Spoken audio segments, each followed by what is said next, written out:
engifisa ukuba sibheke namhlanje. Ngifisa okokuqala sibuke lo mzungezo uJesu angena ngawo eJerusalema. Uma uJesu engena eJerusalema, abantu angena nabo banalomuzwa wokuba uMesiya kaNkulunkulu ogcotshiweyo sefike isikhathi la ezobasindisa khona, ezobakhulula ebugqileni bamaRomani. Kodwa mhlambe into yokuqala ebengifisa ukuyibheka, ngibuka labantu who are on a journey, abakwi-pilgrimage, abasendaweni, abasendleleni la ebeya khona befuna ukuphelelisa noma ukulungisa izinto. So into yokuqala engibukayo ithi sonke njengoba silana somehow are on a journey. Lolu hambo siliqalile uma kuqala ngomlotha ongcwele sangena esikhathini sokuhlawula, esikhathini sokuzila, esikhathini sokuzibheka, esikhathini sokuyihlambulula, esikhathini sokuba sizincishe izinto ezithile. Njengoba singenileke kulolu hambo, yini esengikhulile kuyona? Yini eshintshile empilweni yami? Yikephi lana engibona khona uNkulunkulu engisizile, engiphendulile, engenze ngangcono kunalokhu ebengikhona? Okunye kwesibili engikubukayo okubalekile, amandla kaNkulunkulu empilweni yami njengomuntu. Umuntu nomuntu unento ayifunayo. Umuntu nomuntu unamaphupho. Umuntu nomuntu unezifiso ngempilo yakhe. How far are you empilweni yakho? Kuhamba kanjani empilweni owawukufisa, owawukulangazelela, owawukusebenzela, owawukulungiselela? Kuyenzeka yini? Uyakubona yini kusimama? Uyakubona yini kucacamba? Noma ukubona kudilika, kufa? Uma uzibuka wena nempilo yakho, uma ubuka nokwenzeka kwezinto, uma ubuka nomndeni wakho, how far are you from reality? Okunye engikubukayo, uma sonke sisendleleni, sonke sinamaphupho, how do you deal with failure? Khona leli gama elithi growing up is a scam. Uma sengimdala ngizoba nje. Ngikhumbula ngisemncane ngangeve ngithanda ukuba ngikhule ngibe mdala. Ngikhumbula sengimdala then ngabona ukuthi kwaze kwanzima ukuba mdala. Ngoba uma usumdala kunezinto ezibhekana nawe, uma usumdala kuney'nqumo, uma usumdala akekho ozokwenzela ngaphandle kwakho. Bese kuba khona laba abanye abathi bebuka ukuthi sengimdala, abathi bebuka sengifinyelele, kodwa abakabi yilokhu ababekufisa. Bese kuba khona into evukayo kumina. Ngibuka uJesu eya eJerusalema, ebese ngithatha ama-characters abe mathathu noma abe mane. Abokuqala ngibuka abafundi ahamba nabo endleleni. Obesibili ngibuka imbongolo ayigibelayo. Okwesithathu ngibuka laba ahlangana nabo endleleni. Okwesine ngibuka uJesu yena uqobo lwakhe. Bonke labantu baya eJerusalema. Abafundi baya eJerusalema banesasasa, banokujabula ukuthi seyangena inkosi yamakhosi. Abafundi bangena eJerusalema banesasasa lokuthi sesiyonqoba konke. Kodwa ngibuka uJesu enhlizweni yakhe udangele.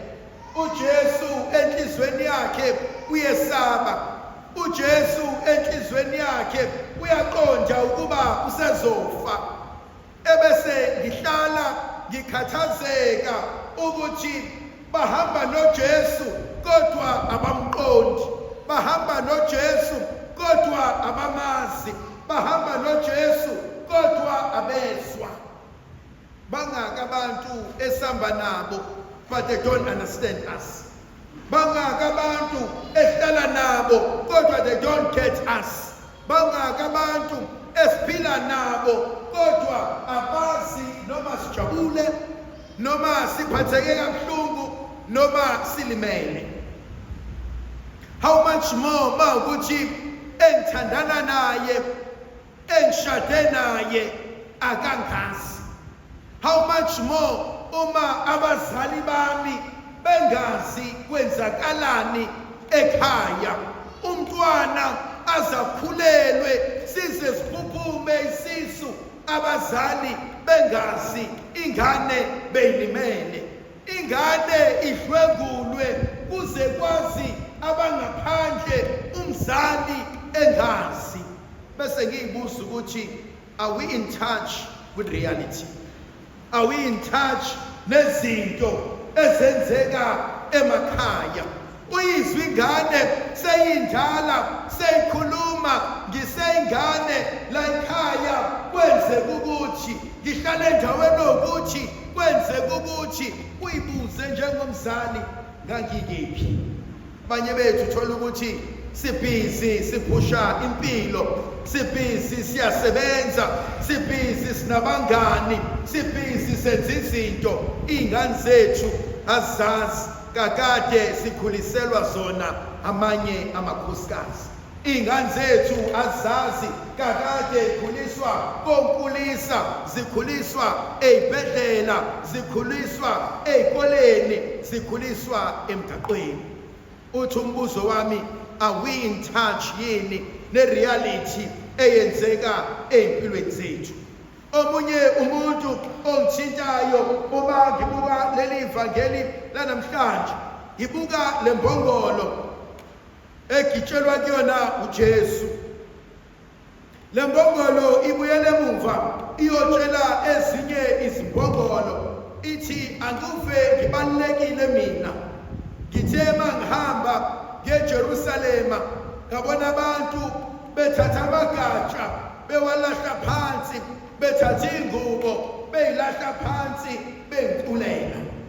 Zithe ezinye imbongolo ayikho lento ekhulumayo, bese bethi asambe siyobona. Nakanjalo ziyaqhamuka zonke imbongolo zibuka lena ihamba ngaphambili.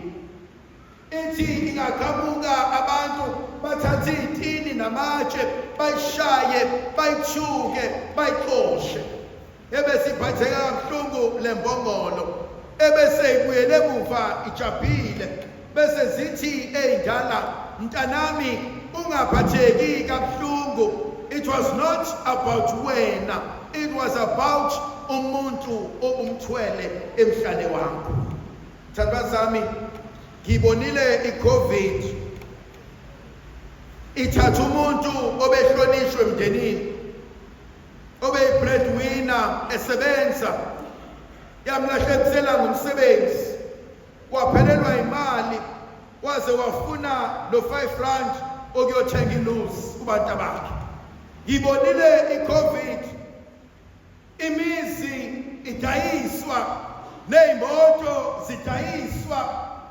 Ngibabonile abantu belutha, amabhizinisi aphela, ngibabonile abantu nemshado iqaqeka iphela bese ngiyibuza ukuthi ungayitshela ukuthi abantu bakuthanda bonke, abanye bathanda lokhu obenzela khona. Khona into eyisidalwa ngomuntu athi anginendaba nawe, but so long as uyinyoni yamasi unginikeza engikufunayo engikudingayo, ngizokwenza noma yini ngawe ukuze ngithole. Ngike ngabuka kancane uma kuvezwa izinto khona obaba abadala ombonayo ukuthi cha lo baba mudala ugcwele nje futhi lo baba, kodwa ingane athandana nayo yaze yancane ngathi umzukulu kuyona, ebese uyaqonda ukuba hayi ngoba nakhu kuluthando, kodwa ingoba kukhona engikwazi ukuthola ngalo baba okuyena ongondla ngakho konke. Sike sabona kulamasonto ambalwa edlule befikile bezokwenza ama-manifesto abo, ngathuka ngicabanga zingaki iy'ngane zethu ey'ncane ebey'gijima kulama-lounge, ebey'gijima kulamahhotela ziyojabulisa labo baba abadala ukuze ikwazi ukuba nazo zithole imali. Ngabe uyitshela ukuthi umuntu uyakuthanda, abanye banendaba nokuthi ubanikani ukuze bakwazi ukudla. Kodwa into engithisa kakhulu umuntu omnikeza konke, ngoba nakhu uthi uyamthanda, ngoba nakhu uthi uyakholelwa kuyena, ngoba nakhu uthi ufuna abe ngcono, kodwa athi mese ngcono ebese kulahlisa okwenyongo yenyathi. Abanye abantu engibona bebalekile uma uJesu eyongena eJerusalema yilaba esibafica endleleni, abaqalanga noJesu, abahambanga naye ngoba abamazi la ivela khona, kodwa babona abantu bequla, babona abantu bekhumula izingubo, nabo basebenze njalo. Inkinga yami ngalabo bantu balwa izimpi abangazazi. Uyamazi umuntu ozothi umngani wami uzoba umngani wakho, athi isitha sami sibe isitha sakho. Uyamazi umuntu ozothi mayivukwa amamuthi akasamkhulumisa usibanibani, a-expect ukuthi sonke singabe samkhulumisa. Uyamazi umuntu emndenini uma uxabane naye sonke asayi kamalume, sonke asayi ka-anti, bese ngiyibuza ukuthi uxabanile wena naye, kungani pho wena uthatha isayidi lento ongazi yaqala kanjani? Kubo bonke labantu abane wena umbani? Ndlovukazi yezulu abenathi sibusise sivikele isigayisele ngoyise nendodana nomoya ogwebileyo. Amen.